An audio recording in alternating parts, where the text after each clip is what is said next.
Voici ce que les 3,5 milliards d'utilisateurs de Facebook ont ressenti hier. 6 heures pendant lesquelles les réseaux sociaux du groupe, Instagram, WhatsApp, Messenger ont été à l'arrêt. Alors, est-ce une panne ou une attaque informatique? La coupure a eu lieu lors d'une opération de maintenance. Selon le groupe, une mauvaise intervention aurait endommagé le lien entre nos ordinateurs et les serveurs. Une affirmation crédible selon cet expert.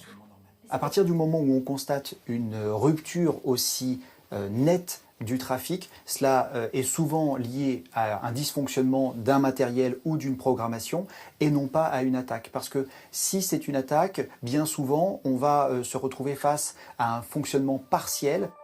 Une panne, alors que les choix de développement de Facebook sont de plus en plus contestés.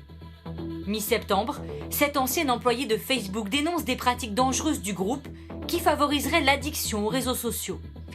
Oui, Facebook a réalisé que s'ils changent leur algorithme pour être plus sûrs, les gens passeront moins de temps sur leur site.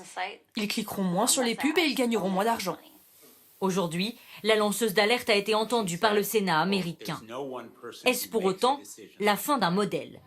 Malgré une image écornée, Facebook est loin d'être en danger selon les spécialistes. La réalité, c'est que si vous fragilisez un acteur américain comme Facebook, ça veut dire que vous laissez le champ libre à des acteurs similaires qui sont chinois. Et indéniablement, Washington ne veut pas ce scénario-là. Si les utilisateurs ont perdu 6 heures de connexion, Mark Zuckerberg, le patron de Facebook, lui a perdu 6 milliards de dollars en une seule journée.